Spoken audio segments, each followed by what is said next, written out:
E passávamos então ao tema da limitação da detibilidade dos juros e outros encargos financeiros.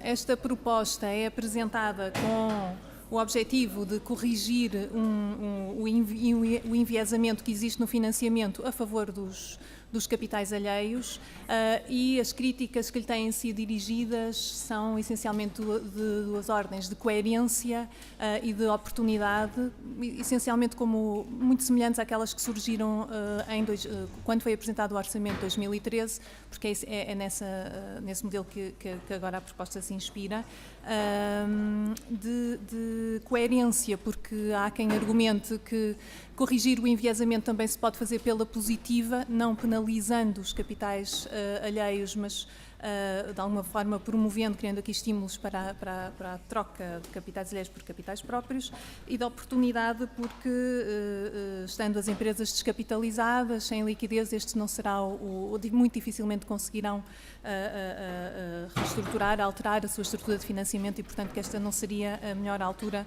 para avançar com um regime mais austero, digamos assim.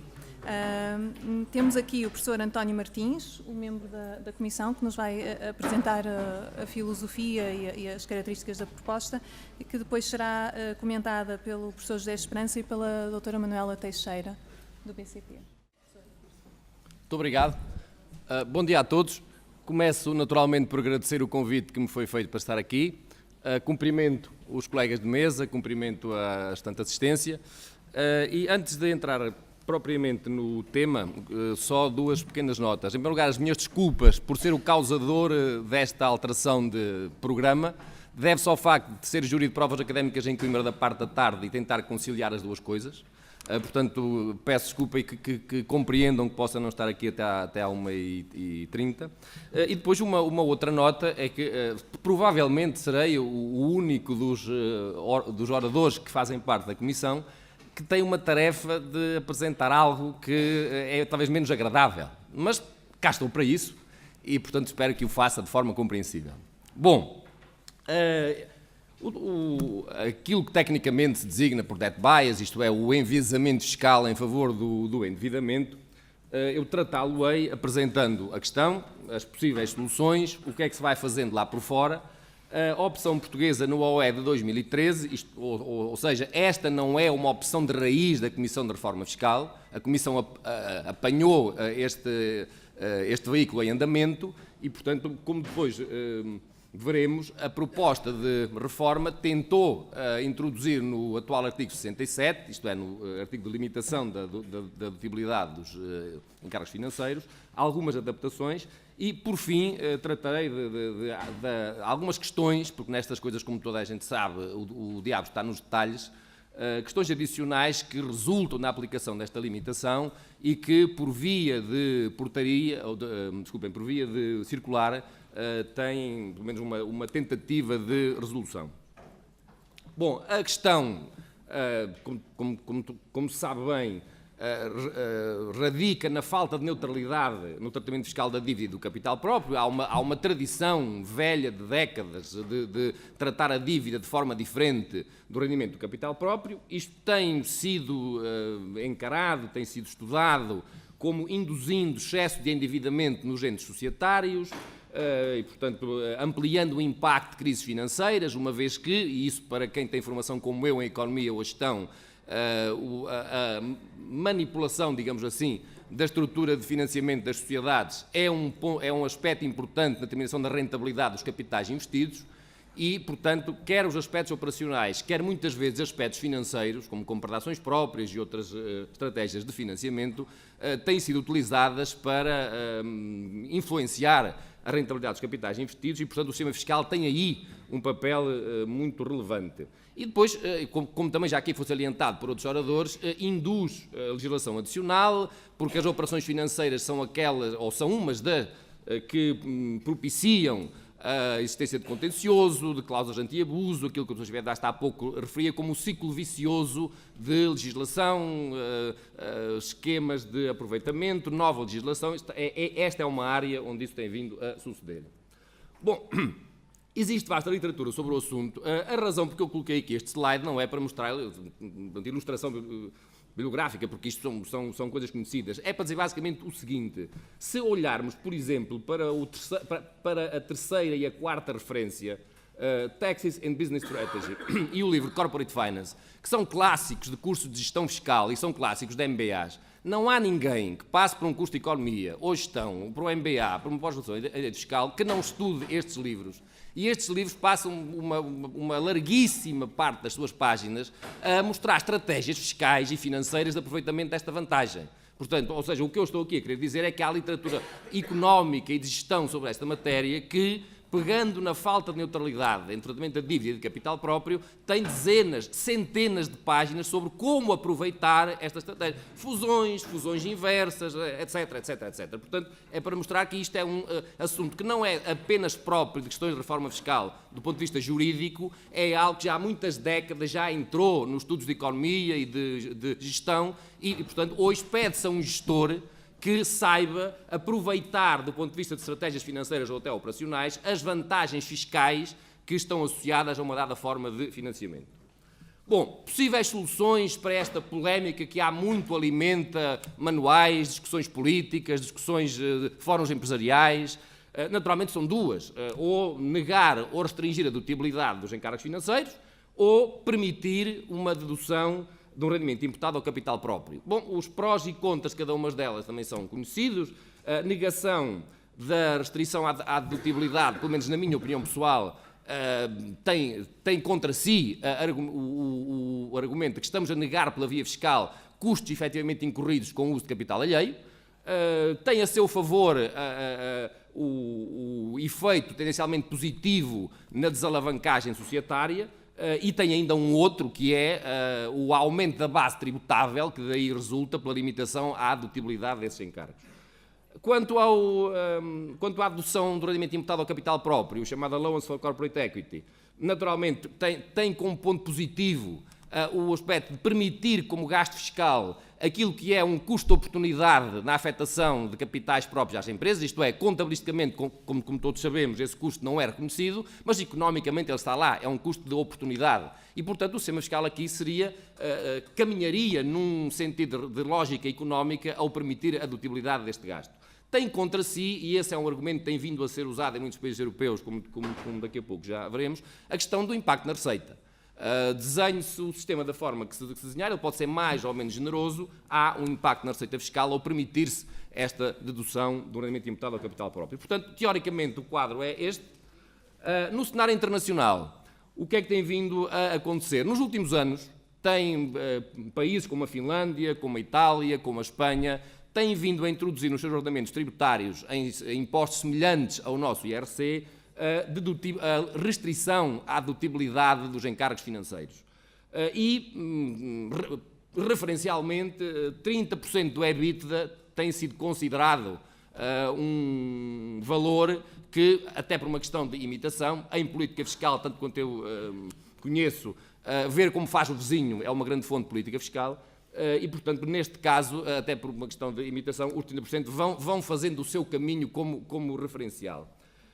Por outro lado, em Espanha e também nos outros países há duas limitações: ou 30% de um resultado que em geral é o EBITDA, ou um valor absoluto, que no caso de Espanha é 1 milhão de euros, para no fundo ter alguma atenção às PMEs. Juros de 1 milhão de euros implicam um financiamento em capital alheio, enfim, eu diria de 15 milhões, portanto, a taxas atuais, e, portanto, estamos a deixar de fora, com este limite absoluto, a generalidade das pequenas e micro e algumas médias empresas. Depois, também tem sido comum, noutras paragens, criar regras para transitar deduções perdidas, isto é, se num dado ano eu tenho encargos financeiros que não são totalmente aceitos no plano fiscal, o que acontece à parte não é aceite. Regra geral, criam-se regras para aceitar no futuro, durante um dado período de tempo, essa perda de encargos financeiros que pode acontecer num determinado ano, ou as folgas criadas, isto é, num certo ano eu posso ter um 30% de um EBITDA de 100, os juros são 60 e, portanto, há 40 de folga que geralmente se permite a reporte para diante para que essa folga não fique perdida. portanto, este slide, ainda muito conceptual, mostra que nesta matéria, além de não ser uma matéria agradável para as empresas, o diabo está nos detalhes. E, portanto, quando se fala em deduções perdidas ou folgas criadas, entra-se aqui numa área que tem muito de pormenor, tem muito de técnico, e não é por acaso que a circular número 7 de 2013 teve que vir clarificar muitas destas coisas e acho que ainda é provável que tenha que ser mais ampliada em próximos tempos. Ainda dentro deste ponto, há aqui uma questão óbvia para todos os presentes. Qual é o conceito de EBITDA que se usa aqui? É um conceito contabilístico, ponto, isto é, o EBITDA da contabilidade é o que serve como referencial para a dedução dos juros ou é um EBITDA adaptado para efeitos de tributação? Uma resposta ou outra são sempre complexas, porquê? Na questão da contabilidade, o EBITDA enfim, tem a vantagem para as empresas ser o primeiro, isto é, não é o EBIT, nem é o resultado antes de imposto, apesar de tudo pode ser o mais gordinho, mas ainda assim, pelo menos na minha opinião, na passagem do POC para o SNC, portanto, na transição das normas antigas para as novas modernas, o conceito de EBITDA tem lá rendimentos e gastos que, sendo o EBITDA tipicamente considerado como algo de operacional, eu diria que não há coisas que para mim não são nada operacionais. E, portanto, há aqui algo que é um mix, não se sabe bem de quê, tem aquilo que é operacional, o que pode ser financeiro, o que antigamente era extraordinário. E, se não se aceitar esse EBITDA contabilístico, o que fazer? Corrige-se para efeitos fiscais? Como se corrige? Daqui a pouco iria falar um pouco mais sobre isso. Depois, há aqui um impacto negativo sobre potenciais investidores. Evidentemente, se a um investidor lhe é dito que a parte em encargos financeiros pode não ser aceito do ponto de vista fiscal, pelo menos em boa parte, então a teoria financeira tem que ser, ou melhor, as ferramentas financeiras de avaliação de projetos, de avaliação de empresas, de cálculo de custo de capital, têm que ser refeitas. Porque aquela fórmula que era custo da dívida vezes 1 menos T, já não pode ser assim. Porque 1 menos T era se os juros fossem todos eles dedutíveis. Portanto, há aqui trabalho que vai ter que ser feito desse ponto de vista. Depois, o tratamento do setor financeiro, que é um setor cujo negócio tem que ver com recepção de rendimentos de crédito e de pagamento de juros, naturalmente é um setor particular e que tem que ter, neste regime, um tratamento também particular. E, por fim, as questões de coordenação internacional, uma vez que, neste momento, está-se a caminhar na Europa para países que cada vez mais começam a ter este regime e outros que o não têm, e isso pode ter impacto, e tem, na rentabilidade dos investimentos que são feitos nesses mesmos países. Quanto ao rendimento imputado ao capital próprio, países como a Bélgica e como Portugal têm ou já tiveram, portanto, há um montante nocional, portanto, um montante calculado sobre o capital próprio. As taxas costumam variar entre 3% a 4%. Há aqui uma questão sobre se os 3% são uma taxa adequada ou não, porque aparentemente não seriam. Porque 3% aparece aqui como? Seria a taxa de rentabilidade dos ativos sem risco. Ora, portanto, todos sabemos que o capital próprio tem uma rentabilidade esperada que inclui um prémio de risco. E, portanto, os 3% seria abaixo disso. Qual é o fundamento que os fiscalistas usam para ser os 3%? É o de que, bom, mas aí não há risco. Porque se eu estou a dar uma dedução à rentabilidade, ao capital próprio, isso é uma coisa certa e, portanto, não tem que ser uma taxa de 3 mais 5, basta uma taxa de 3. Esta é a fundamentação. Naturalmente, também não se escapa aqui, se no outro esquema não se escapa à definição do EBITDA, aqui também não se escapa à definição do que é o capital próprio. É o que está na contabilidade, é um capital próprio ajustado fiscalmente, se é o que está na contabilidade, são os instrumentos de capital próprio como estão definidos nas normas, o que acontece aos instrumentos híbridos, portanto, tanto num lado como no outro, as questões são complicadas de aplicação. Este ACE foi abandonado em alguns países europeus, apesar de tudo, não tanto pela sua dificuldade de aplicação, mas porque se fez um trade-off, uma escolha entre acabar com ele e baixar as taxas. E, portanto, houve essa... Bom, entrando aqui, portanto, a Comissão apanhou, digamos assim, uma opção de transformação ou de substituição do anterior artigo 67, que tratava da subcapitalização, como todos sabem, para um novo artigo 67, que limita a dedução de juros a o maior de 3 milhões de euros versus 30% do EBITDA, permite a dedutibilidade do excesso, isto é, daquilo que não for dedutível num dado ano para os próximos 5 anos, define juros líquidos, mas não há uma definição fiscal, ou não havia uma definição fiscal de EBITDA, Quanto aos grupos de sociedades, para quem isto é particularmente relevante, a opção do OE 2013 é aplicada ao nível da empresa individual, portanto não ao nível do grupo, e definiu-se um regime transitório que começa com 70% do EBITDA em 2013 e só em 2017 é que se chegava aos 30%. Enfim, naturalmente com o provável fundamento de dar tempo às empresas para se adaptarem à sua estrutura de financiamento. Bom, impacto possível. Enfim, como já aqui foi dito, eu como economista sempre soube que aquilo que eu poderia apresentar como estimativas eram apenas best guesses. E a desilusão que os juristas, já aqui conversaram hoje de manhã, como o professor Paz Ferreira, têm, e que é uma desilusão justa com os economistas, que enfim, a quantificação não sabem o que é, eu também a tive cedo com os juristas, tenho aqui uma dúvida legal, vou falar com um jurista, não, vou falar com 3. E, portanto, também rapidamente vi que as coisas são mais ou menos equivalentes, portanto, entre os economistas e os juristas. Bom, portanto, efeitos prováveis. Quantificação. A quantificação aqui, que eu à frente irei apresentar, qual vai ser a redução do endividamento das empresas em resultado disto? Resposta, ninguém sabe. A resposta honesta é esta, ninguém sabe. Evidentemente que se espera que isto induza uma tendência ao desendividamento. Agora, podem-me apresentar 30 modelos econométricos, que não há modelo econométrico que seja capaz de prever. Agora, há uma tendência. Se dos 30 modelos, 29 disserem que sim, enfim, mas isso é o máximo que se nos pode pedir, porque prever o comportamento humano, que eu saiba, ainda não é uma ciência certa. Depois, o que se pode dizer é que haverá efeitos dinâmicos ligados a investimento. Portanto, a avaliação de risco, ou seja, poderá haver um efeito negativo por parte de projetos de investimento financiados por dívida, isso é expectável que possa haver. Por outro lado, poderá haver efeitos positivos ao induzir uma maior capitalização por parte das empresas, isso se reflete em melhores ratings, menores spreads. Agora, o que é que vai predominar? Veremos. Mas a minha leitura desta cláusula, e portanto não foi a Comissão que a propôs, como disse, apanhou em andamento, basicamente, do meu ponto de vista, há aqui 3 coisas que eu penso que estiveram na base de uma proposta deste género. Em primeiro lugar, apresentar algo que entra como medida de limitar aquilo que é considerado o excesso de endividamento e a deficiência de capital próprio de muitas das nossas empresas, uma medida ligada a algum incremento de receita fiscal num contexto em que outras variáveis induzem a sua baixa, e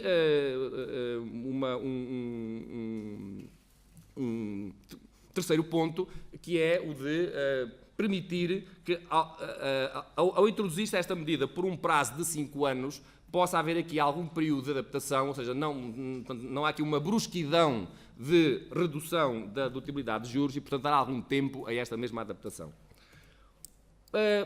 A Comissão pediu à Autoridade Tributária que nos apresentasse algumas estimativas com a limitação de EBITDA a 30%, o que só acontecerá em 2017, com dados de 2011, e vejam o grau de enorme incerteza que está nesta projeção, mas é aquela que há. 88 entidades seriam afetadas, o impacto na receita seria aproximadamente 100 milhões, isto é, mais ou menos 1 milhão de euros em média por cada uma destas entidades. Bom, a Circular 7 de 2013, o que é que vem fazer? Vem tentar clarificar algumas coisas, naturalmente, eu selecionei aqui 3. Vem clarificar melhor o conceito de gastos líquidos de financiamento, que de alguma forma já estava no artigo, mas aqui é um pouco mais desenvolvido. Vem apresentar exemplos de como calcular o excesso a reportar, e, portanto, é uma circular que tem algum caráter prático, porque apresenta 4 ou 5 situações que, pelo menos, podem servir de guião às empresas que têm que aplicar isto na prática, embora nunca cubra as situações todas, não há circulares dessas. E depois, como funciona a tal folga no caso de eu ter um EBITDA que fica acima dos juros que eu tenho a reportar. Como é que se faz isso? E vem aqui introduzir uma restrição que é, apesar da percentagem ir de 70 até 30 ao longo de 5 anos, para o cálculo desta folga usa-se sempre 30. Aqui é-se conservador, é-se mais restritivo do que o princípio geral da transição. Bom, finalmente, o que é que a Comissão fez no meio de tudo isto? Já era tempo de cá chegar, não é? Bom, alterou-se o limite absoluto de 3 milhões para 1 milhão de euros. Pensando-se da seguinte forma, 3 milhões de euros de valor absoluto, comparando com Espanha, que tem 1 milhão, comparando o tecido empresarial, 3 milhões de euros de juros de valor absoluto representará um endividamento que eu diria na casa do, sei lá, se tomarmos uma taxa de juro de 5%, seriam dezenas de milhões de euros de endividamento até se chegar a 3 milhões de juros. E, portanto, entendeu-se que num tecido empresarial como o nosso, baixar de 3 para 1 milhão, acompanhando Espanha, não seria mau. Introduziu-se no artigo 67, número 5, uma coisa que não está no atual artigo, que é no caso dos grupos.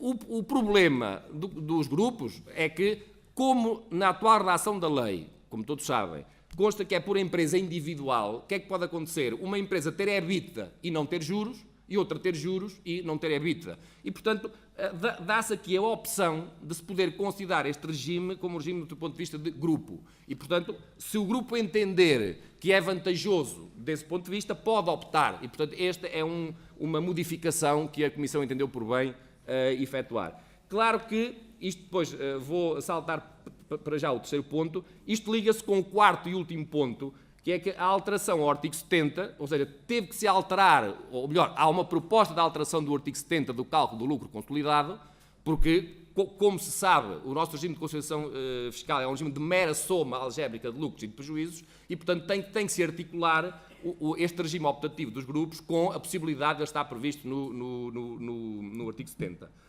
E, por fim, fizeram-se algumas alterações na definição do EBITDA, que também não constavam nem do atual artigo 107, nem da circular, porque entendemos que certas componentes do EBITDA mereceriam ter um tratamento diferenciado no contexto da aplicação desta dedução.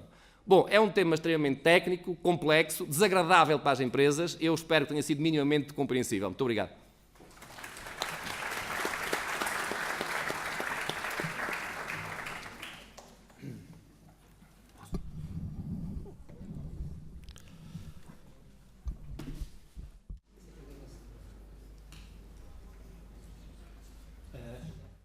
Não é este? É este.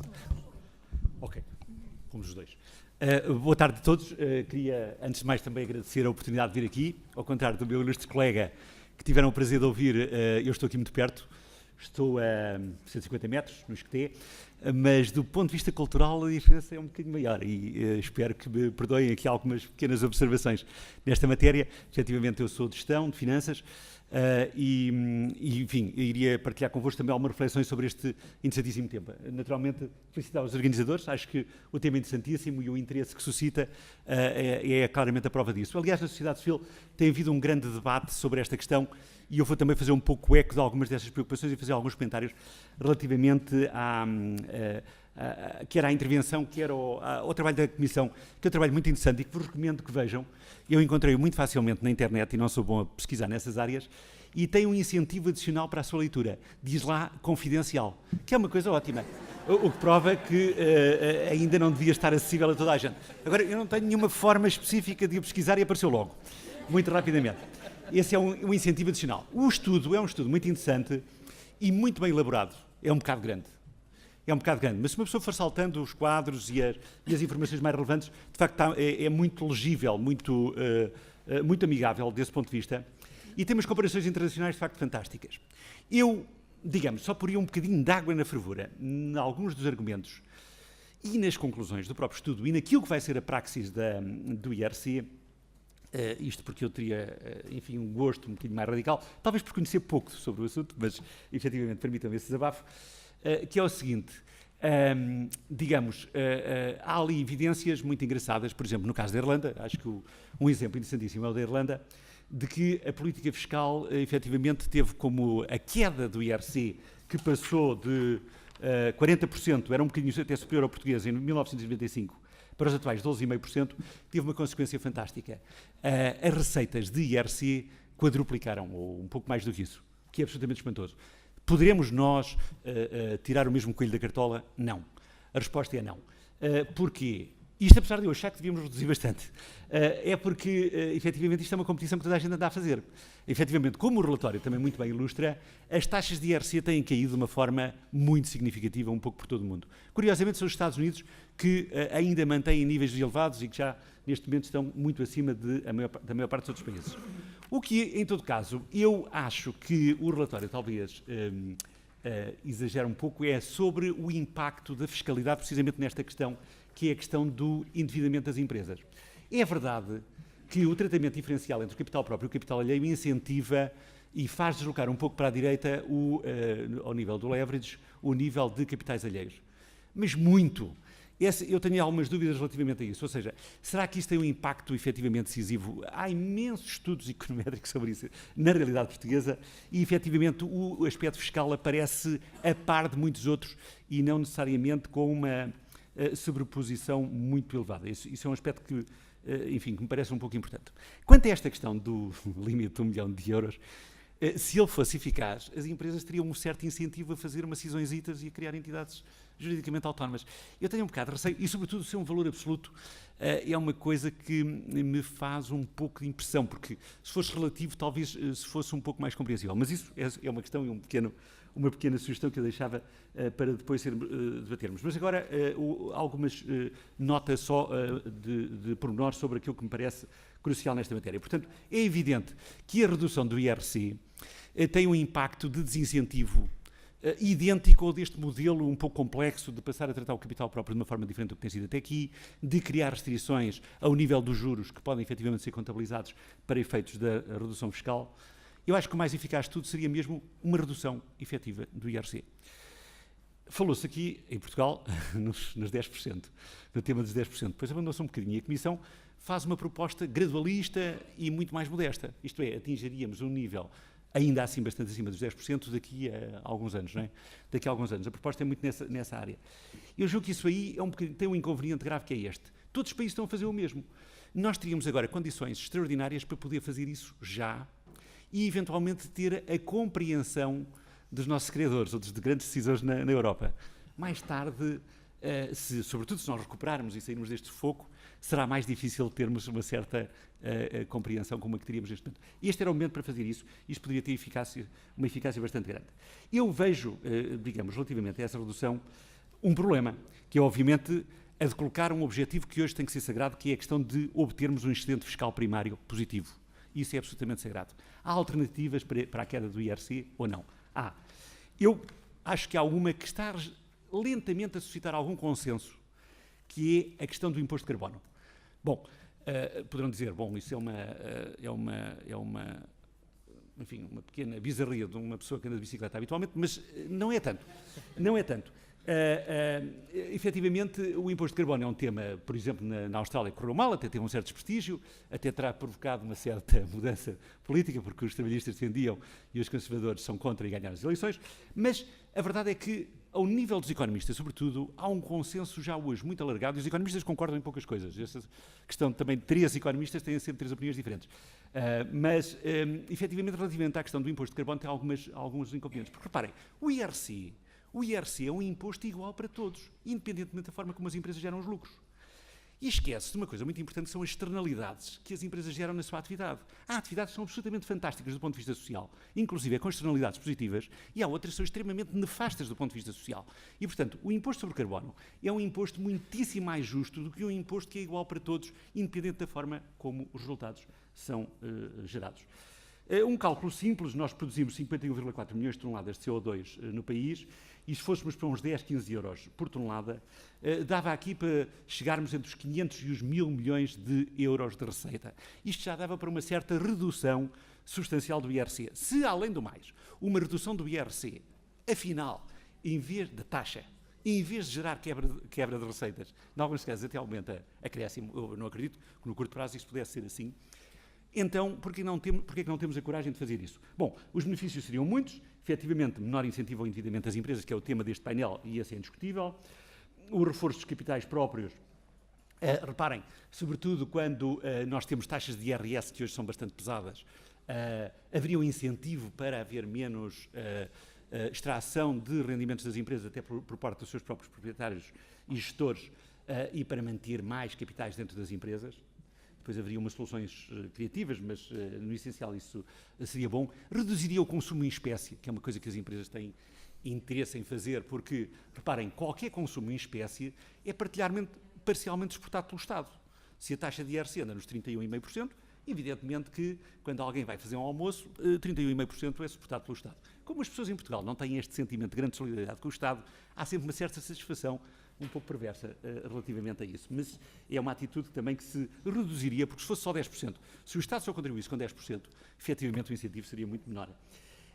E além disso, seria um enorme esforço, eu julgo que esse é o grande motivo, para a atração do investimento, quer interno, quer para investidores estrangeiros que viriam para Portugal. A Irlanda é, de facto, foi o grande beneficiário nesta altura, nós já vamos, de facto, tarde, mas ainda teríamos possibilidade de beneficiar relativamente a essa matéria. Enfim, isto eram só alguns aspectos para discussão que eu gostaria de deixar e para serem depois discutidos com mais conhecimento de causa.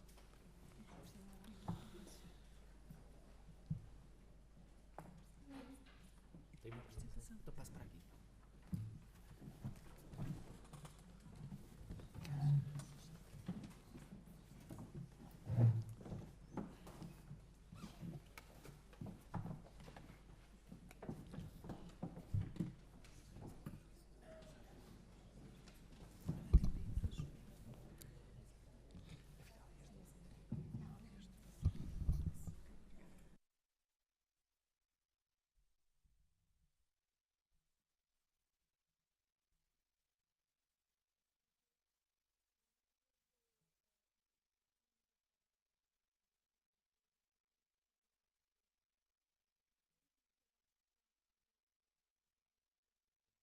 Foi apresentado e vou falar então do tema que foi escolhido para este painel e vou comentar o tema primeiro em termos gerais e depois concentrar um bocadinho naquilo que está proposto. Em termos gerais, já aqui foi referido qual é o racional da questão, qual é o racional do problema que se pretende atacar.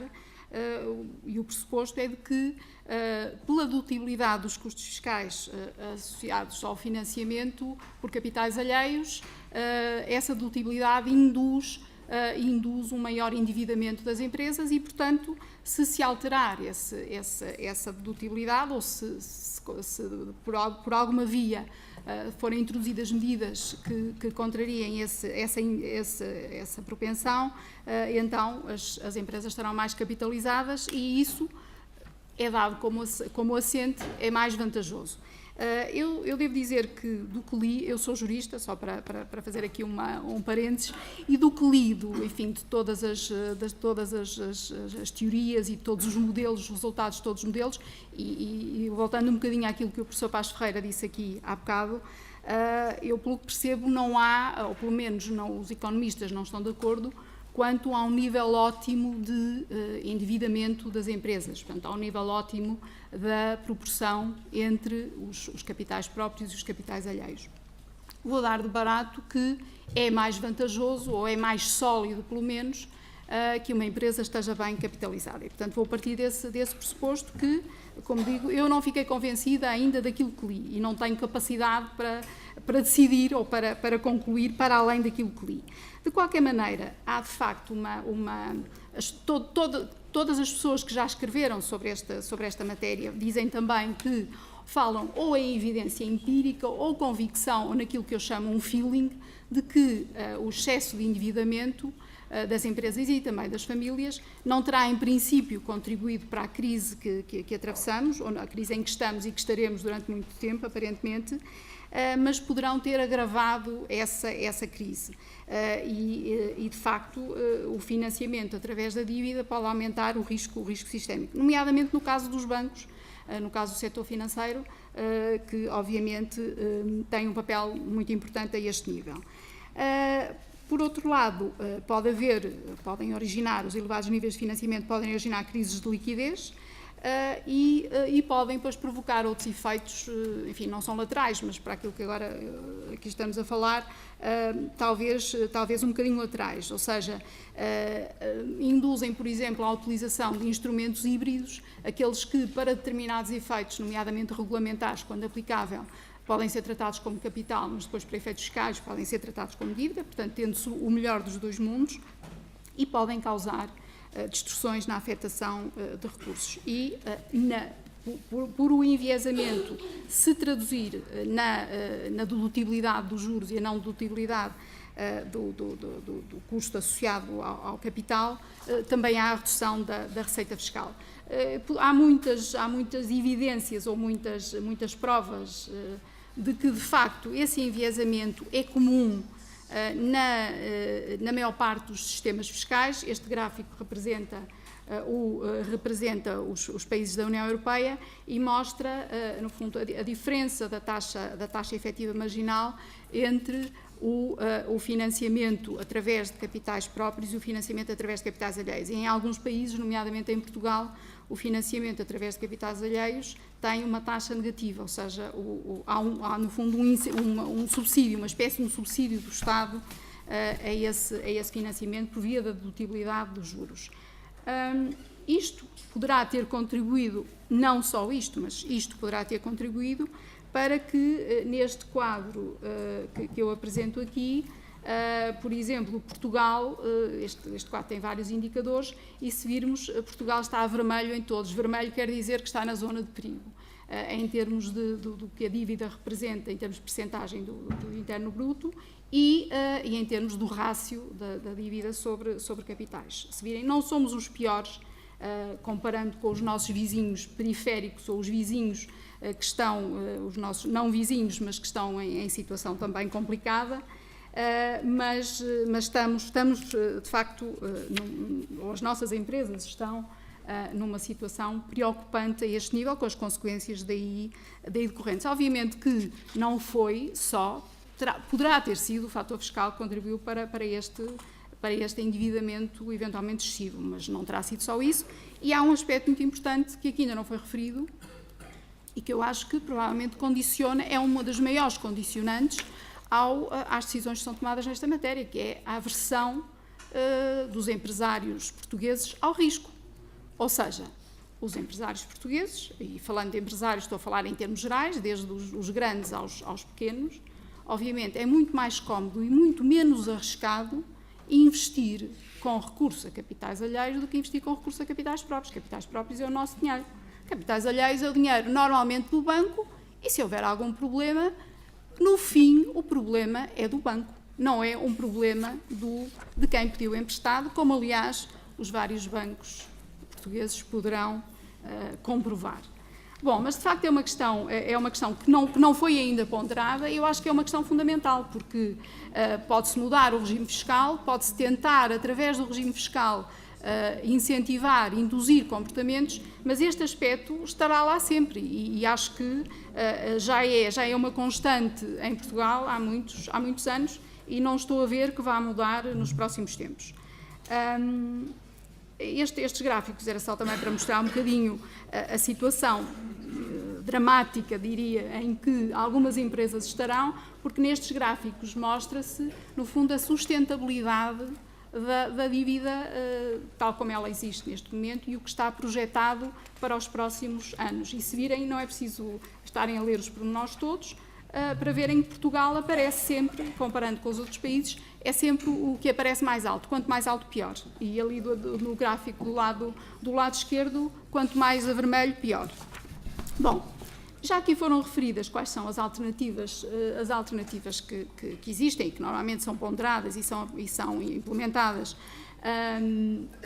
para tentar alterar eliminar ou pelo menos atenuar este enviesamento no tratamento fiscal, sempre, obviamente, no pressuposto de que é preferível o financiamento através de capital em vez do financiamento através de dívida. Portanto, já aqui foi falada da pura e simples não dedutibilidade ou dedutibilidade com limites dos gastos de financiamento, ou atuar pela outra via, permitindo uma dedução pelo autofinanciamento, digamos, portanto, ou penalizando, se quiser, o financiamento por capitais próprios, ou permitindo, por capitais alheios, desculpem, ou permitindo, ao nível do financiamento por capitais próprios, um regime, atribuindo um regime mais ou menos equivalente ao financiamento por capitais alheios, dessa forma tornando a esse nível indiferente ou mais ou menos indiferente a opção. Outras medidas, por exemplo, a redução da taxa de imposto sobre os lucros, que aliás é referida no relatório da Comissão como sendo uma medida, obviamente reduz a vantagem comparativa. Quanto mais baixa for a taxa de IRC, menor é o impacto efetivo dos juros e, portanto, menor é o incentivo para recorrer aos juros. E depois, obviamente, as limitações em função, limitações não absolutas é outra medida. A atribuição de benefícios fiscais ao aumento de capital, por exemplo, já foi uma medida que já foi utilizada em Portugal, já há muito tempo, mas já foi utilizada. E depois, também em Portugal já houve estas soluções, a atribuição de benefícios fiscais à retenção de lucros e ao reinvestimento de lucros. Neste quadro, eu comparo o tratamento fiscal de diferentes alternativas de financiamento societário, ponderando não apenas a questão da dedutibilidade da remuneração, que é normalmente o enfoque que se dá, mas depois os outros aspectos associados, por exemplo, o imposto de selo, que incide sobre financiamento, determinados tipos de financiamento de capitais alheios, não incide atualmente sobre o financiamento de capitais próprios. O IVA pode ser uma questão relevante também.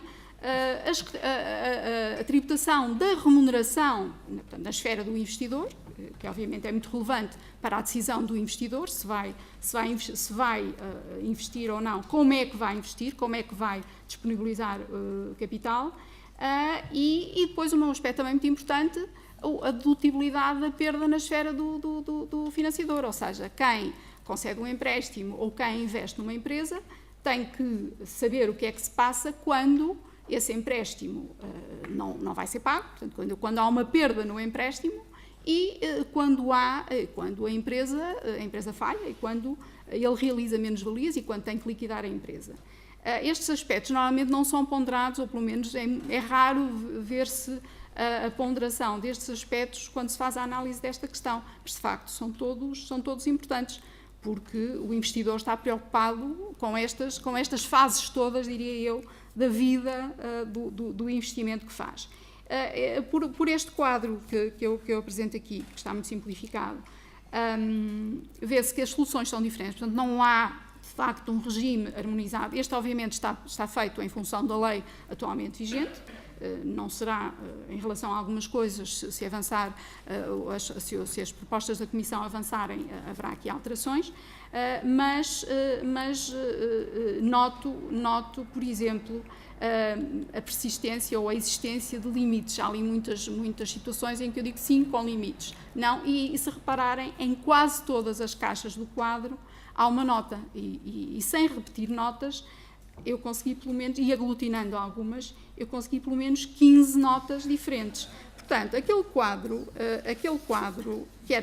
que é simples, o quadro parece-me simples, pelo menos, depois tem esta complicação, e como alguém referiu aqui, o diabo está mesmo nos detalhes. Está nos detalhes e, sobretudo, para um investidor a quem seja apresentado este quadro, não é muito complicado perceber um quadro assim. É mais complicado depois explicar estas notas todas. E aqui estão as notas já muito depuradas, não estão aqui, por exemplo, à volta, as dúvidas que há à volta das notas. As notas quase que só resumem aquilo que diz a lei. Não estão as dúvidas, não estão as posições da administração fiscal, não estão as posições dos tribunais e, portanto, o quadro é este. Mas isto é desviar um bocadinho daquilo que eu estava a dizer. O importante é, para além do IRC, e para além do impacto em IRC, há outros aspectos que têm que ser considerados na análise desta questão, e nem sempre são considerados. E temos, enfim, trouxe este só porque não pus este nas notas e, portanto, esta é a remuneração convencional de capital social, aquilo que eu tinha, que referimos, uma das maneiras de incentivar o recurso a capitais próprios, através de uma dedução em função do aumento de capital, portanto, não em função dos capitais próprios, mas em função do aumento do capital que é feito num determinado momento. Existe na legislação portuguesa, já existiram vários regimes, há um atualmente em vigor, obviamente tem um impacto relativamente pequeno. Porquê? Primeiro, é só aplicável a pequenas e médias empresas, por motivos de ordem comunitária, diria eu, e depois porque tem também um âmbito de vigência limitado, embora seja a prorrogação, na prática, de um regime que já tinha vigorado antes, mas aplica-se a aumentos de capital que ocorram entre 2011 e 2013 e só aumentos de capital que sejam feitos por pessoas singulares ou sociedades de capital de risco e investidores de capital de risco, portanto, limitado. E, obviamente, está a tentar incentivar aumentos de capital numa altura em que o capital é muito escasso, porque estamos na crise de 2011 entre 2011 e 2013, e conforme eu tinha referido, provavelmente mais, mas entre 2011 e 2013 estamos em alturas de crise e é provável que à tradicional aversão pelo risco se junte o medo da situação em que estamos e o medo do futuro e, portanto, essa aversão pelo risco provavelmente neste momento é exacerbada, diria eu, e por isso não terá produzido grande efeito. Eu julgo que vi uns números, de facto, mostravam que não teria tido um grande impacto. Eu achei interessante fazer um exemplo muito simples, só para testar que, de facto, considerando pelo menos as questões fiscais todas, um investimento ou um recurso a capitais alheios seria mais vantajoso em termos finais do que o recurso a capitais próprios. Este exemplo, estes números não são reais no sentido de ser uma empresa concreta, mas são números fiáveis, são números que resultam da prática. Portanto, são números médios, considerando uma pequena e média empresa, considerando um financiamento médio, e vemos, por exemplo, de facto, o financiamento médio, foi aqui referido, o limite atual, o limite absoluto, são 3 milhões de euros de gasto de financiamento e propõe-se a redução para 1 milhão. A empresa média, enfim, como digo, isto é um exemplo típico, com base em dados reais. Uma empresa média não pede financiamentos de 10 milhões de euros ou de 50 milhões de euros, pede um financiamento de 150 mil euros, por exemplo. E, obviamente, estaremos sempre abaixo dos limites que são quer os que existem atualmente, quer os que estão propostos. Mas achei interessante só vermos a conta, só para termos a certeza, porque, como digo, há muitas convicções ou muitos feelings e os números falam por si. Este exemplo é muito simples, mas será o exemplo da maior parte das empresas portuguesas, porque, obviamente, a maior parte das empresas portuguesas não está nas 88 empresas que foi referida há bocado, que seriam afetadas pela medida da redução dos limites considerados na lei atual. Bom, a proposta, ou o anteprojeto de reforma que foi apresentado, como é que trata este tema? A Comissão afirma expressamente que quer, de facto, desencorajar, ou pretende-se desencorajar comportamentos de substituição, portanto, que quererá reduzir o enviesamento. Não percebo exatamente qual é o objetivo quando se refere que se pretende desencorajar reorganizações motivadas exclusivamente pela necessidade de adaptar a realidade empresarial às suas diretrizes. Devo confessar que não percebi exatamente o que é que aqui se quer dizer. Não sei se o objetivo será, no fundo, um objetivo anti-abuso, ou seja, por muito que se estruture o financiamento, nunca se poderá obter uma vantagem fiscal superior à correspondente ao limite da adoção. A Comissão diz também, no relatório, diz também que um dos motivos que está a ser ponderado será também o do aumento da receita, portanto, a redução do limite da dedutibilidade terá a ver também com o aumento da receita, que obviamente é preciso compensar as perdas que vêm por outras vias. E, portanto, fala-se também, mais uma vez, a última frase, pode induzir uma redução de certas operações de financiamento que, buscando essencialmente uma vantagem fiscal, redundam muitas vezes em litígios. Será aquilo a que eu me estava a referir, embora eu diria que o principal problema desta matéria não será, provavelmente, pelo menos na generalidade das empresas, não será uma questão de otimização fiscal, será uma questão enfim, do que é que está disponível, que tipo de financiamento é que está disponível, a que é que elas podem ou antes, a que é que elas querem recorrer, considerando o contexto todo e considerando também, como eu referi, a aversão ao risco que têm. Só para terminar, comento então o que está previsto no anteprojeto de reforma e, obviamente, noto aqui a ressalva que foi feita, a Comissão deparou-se com uma opção que foi tomada antes da Comissão intervir. Portanto, no que estamos aqui a falar não foi, e foi aqui referido expressamente, não foi uma opção de raiz, foi mesmo o termo utilizado. E por isso, obviamente, a Comissão estaria condicionada, suponho eu, que não faria sentido propor agora uma alteração que fosse contra a alteração que foi introduzida no ano passado, embora não fosse a primeira vez que tal acontecesse e que a lei mudasse de um ano para o outro, ou até no mesmo ano, várias vezes, já tivemos casos desses, portanto não seria assim tão espantoso. As dúvidas que o trabalho da Comissão me suscita a este respeito têm um bocadinho a ver com os sinais diferentes que parecem ser dados quanto ao objetivo da medida. Portanto, não dá para perceber muito bem, sabendo que estavam condicionados, portanto, a Comissão estava condicionada por uma opção que já tinha sido tomada, e que não quis alterar, ou que não podia alterar, não sei qual foi o contexto, qual é o objetivo concreto? Pretende-se atenuar o enviesamento de que se fala, portanto, induzindo os comportamentos. O professor António Martins disse aqui que sim, que se espera, embora os modelos, ele não disse isto, mas digo eu, os modelos não sejam fiáveis, a tendência será a que uma medida deste tipo possa alterar os comportamentos, mas não é perceptível que esse seja o objetivo ou que seja o total. De qualquer maneira, se é esse o objetivo, dir-se-ia que um limite em termos absolutos, o limite de 1 milhão de euros ou de 3 milhões de euros vai um bocadinho contra isso, porque a maior parte das empresas não vai ter problemas com esse limite, porque são pequenas e médias empresas, ou mesmo dentro de empresas um bocadinho maiores, não estamos a falar provavelmente de financiamentos que sejam relevantes a esse nível. Portanto, é provável que não seja suficientemente, a penalização, digamos, não seja suficientemente forte para alterar a aversão ao risco e para alterar até aquilo que na prática está disponível. Depois, se é para penalizar, eu acho que não faz sentido penalizar por penalizar, sobretudo se não houver alternativas, ou seja, se não houver alternativas de financiamento, não faz sentido penalizar quem tem que recorrer a financiamento. A receita, já aqui falámos, admite-se que seja um dos motivos, admite-se isso, deveria se calhar ser assumido de forma mais taxativa. É dito também, um dos problemas que existe com o regime, não propriamente com aquilo que a Comissão propõe agora, é que o financiamento é todo tratado da mesma maneira. Portanto, é irrelevante ser um financiamento para investimento produtivo ou ser um financiamento para a empresa comprar um Porsche, enfim, usando a imagem que se usa muitas vezes.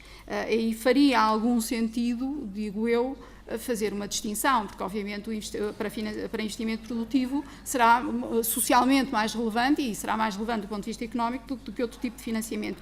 O limite também parece um bocadinho arbitrário, os 3 milhões ou 1 milhão. Obviamente será o exemplo um bocadinho alinhado com outros países. Aqui foi referido realmente que ver como o vizinho faz tem-se transformado numa medida ou numa medida de política fiscal. Enfim, se nos outros países, se todos os países fizerem o mesmo, aliás, nunca há uma justificação verdadeira, basta que um faça e depois perde-se um bocadinho a justificação. E para terminar, já sei que estou a ultrapassar o meu tempo. A minha questão foi aqui dito que sim, não estão demonstrados os efeitos que esta medida possa ter, ou que esta alteração possa ter. Primeiro que a medida possa ter e depois que a alteração proposta possa ter no investimento, obviamente com as consequências todas que vêm daí. Okay, obrigada.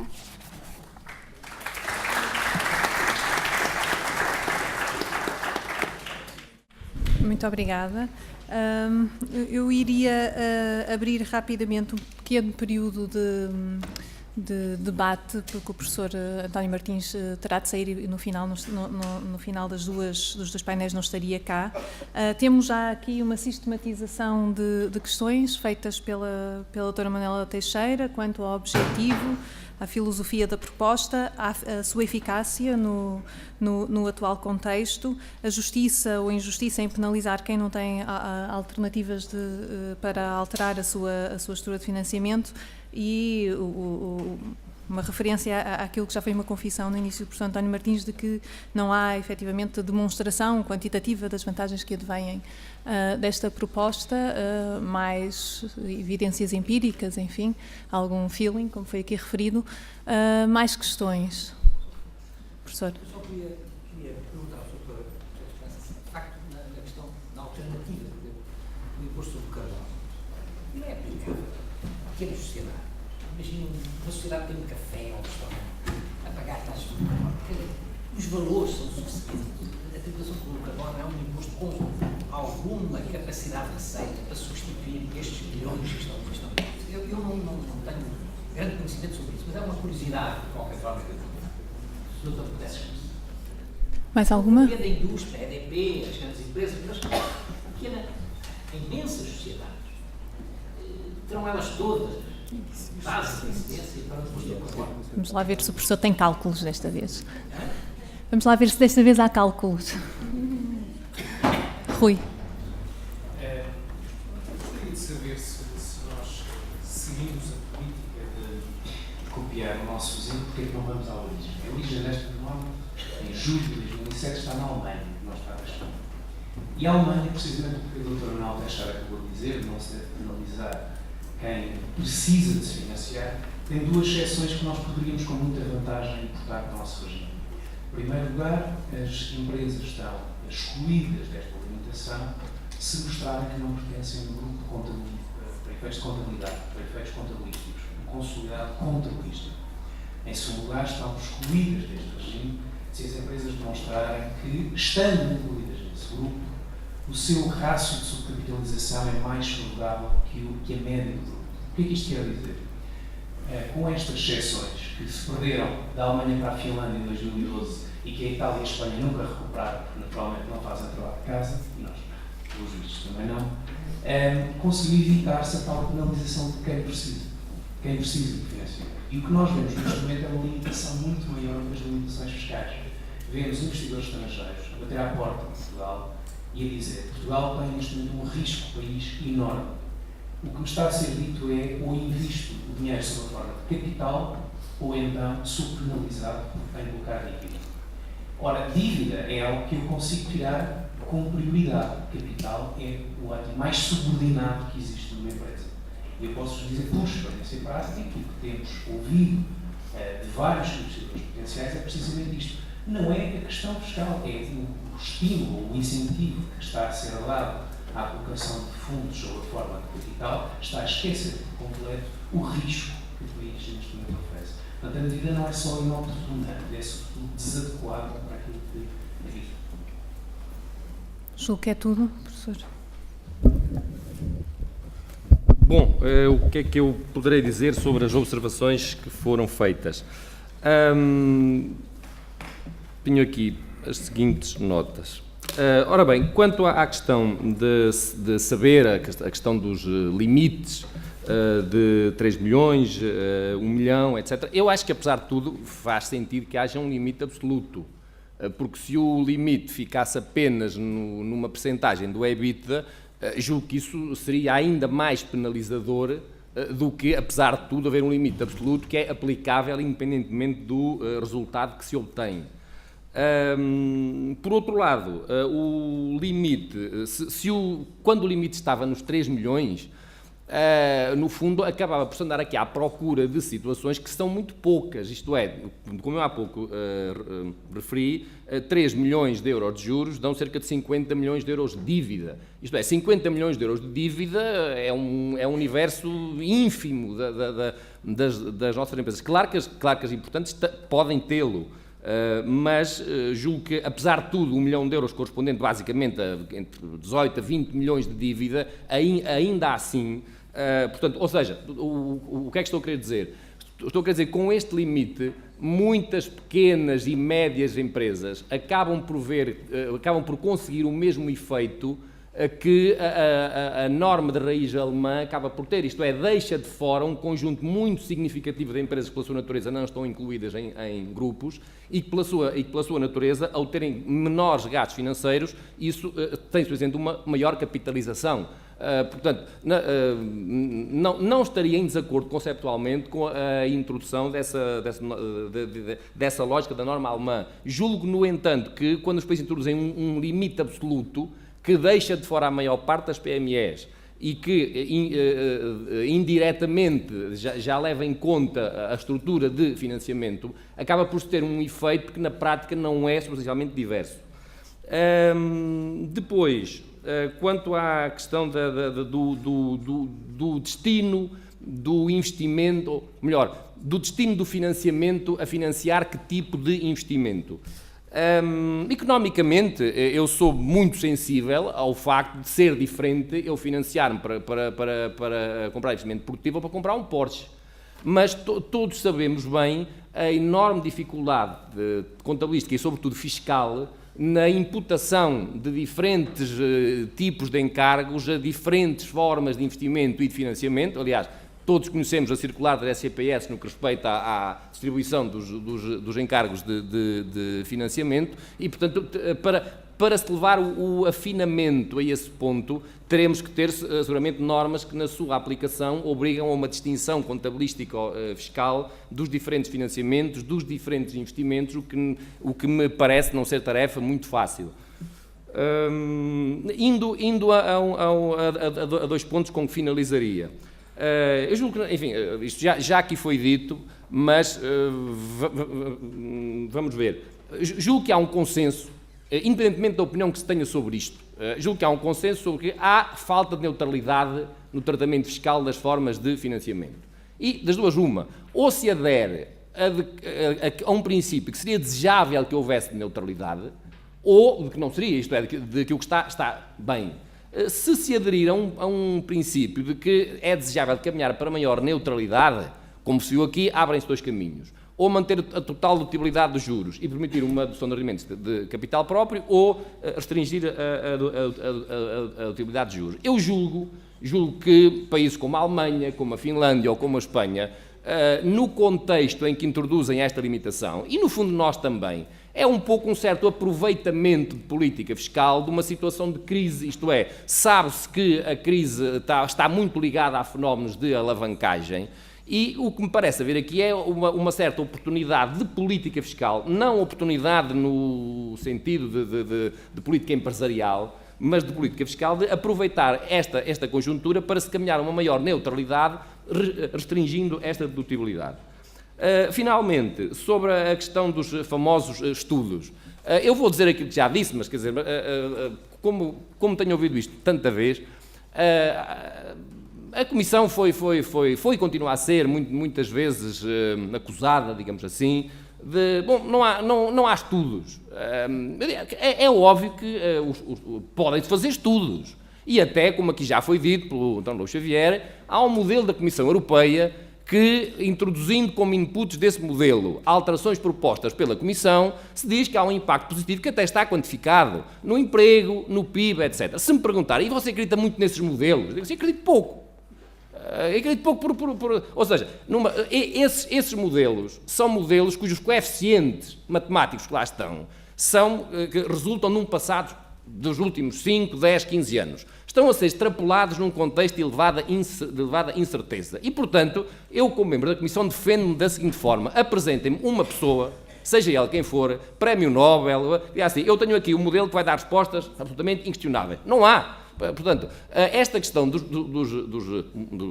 modelos, não se pode pedir a alguém que em 6 meses tenha modelos econométricos, por muito sofisticados que seja. O que na verdade foi aquilo que era possível ser apresentado dentro do período e com as limitações que temos. Portanto, todos esses efeitos, que foram um certo cavalo de batalha sobre a Comissão, não apresenta Eu digo que esta ou outra, duvido muito que os pudesse apresentar. Isto é, por um lado, diz-se, e é consensual, que os modelos económicos têm falhas, e por outro lado, pede-se que haja uma estimativa que diga quantos empregos é que vai criar. Não se sabe. Não há forma de medir isso com exatidão. Há modelos que tendencialmente, essa tendência é inequívoca. Todos os modelos económicos que eu conheço, e conheço vários, há revistas prestigiadas que publicam esses modelos, têm tendências, mas agora, quantificação exata não há. Ainda sobre os modelos e para finalizar mesmo. Apesar disso, o Dr. José Paulo Esperança corrigir-me se eu estiver errado, tenho conhecimento, mas posso não conhecer as revistas todas, que há na investigação em finanças empresariais uma conclusão que é razoavelmente partilhada, ou até muito partilhada pelos principais investigadores desta área, de que o fator fiscal tem uma influência estatisticamente comprovada por vários estudos nas escolhas financeiras. Portanto, julgo que isto, nas principais revistas mundiais, a tendência predominante é esta. E, portanto, existe a tal evidência empírica de que, quando há alterações fiscais significativas, quando as empresas trocam instrumentos de capital próprio por dívida, isso se reflete nas suas cotações, isso tem impacto, ou seja, penso que aí há evidência empírica suficiente para se poder considerar que, mexendo-se no tratamento fiscal das formas de financiamento, isso tem impacto nas decisões que as empresas tomam ao nível da estrutura de financiamento. Muito obrigado. Muito obrigada. Rapidamente ao professor José Esperança para nos esclarecer o que é que diz o seu modelo sobre a receita potencial da taxa de carbono. Só uma pequena nota relativamente à questão anterior. Há aqui alguns mitos, às vezes, nestas questões. Por exemplo, um dos aspectos interessantes é que, por exemplo, as empresas alemãs têm níveis de endividamento, sobretudo aquelas empresas do meio, têm níveis de endividamento muito elevados. Até, em alguns casos, superiores às das empresas portuguesas, equivalentes. Portanto, não pensemos que são os portugueses que têm sempre esta fragilidade, digamos, de cair demasiado no endividamento. As empresas alemãs são sustentáveis, não é? O problema é se são sustentáveis ou não. O problema é se os níveis de endividamento são sustentáveis ou não, não é? Não é mau por si só ter um elevado nível de endividamento. O problema é depois se consegue pagar os custos do endividamento, não é? Isso é uma perspectiva. Em termos de lucros, de rendibilidade das empresas? Isto tem que ver com a rendibilidade das empresas? Em termos gerais, ou seja... Mas sobre a taxa de carbono... Sobre a taxa de carbono. É evidente que a questão foi colocada de forma muito, muito correta. De facto, a taxa de carbono incide essencialmente sobre as grandes empresas e sobre as empresas com grande intensidade energética, de consumo energético. Mas cria um incentivo, desde logo, muito claro relativamente à forma de utilização de energias alternativas, que pode ser muito importante em termos sociais. E do ponto de vista do país e de Portugal, em que setores como o turismo, etc., são fundamentais, se nós, efetivamente, criarmos incentivos adequados nessa matéria, isso é bastante bom. O IRC, também, se formos a ver bem, também só afeta algumas empresas. Quer dizer, o grosso do IRC é pago por muito poucas empresas. O imposto de carbono ia ser uma coisa muito parecida. Agora, digamos, a forma de intervenção dos dois impostos é completamente diferente e muito mais adequada a do imposto de carbono. Aliás, isso hoje é consensual, até mesmo em Portugal. Enfim, como sabem, tem havido bastantes opinion makers que têm também vindo a defender essa posição. Não há questões. Vamos passar de imediato ao painel seguinte.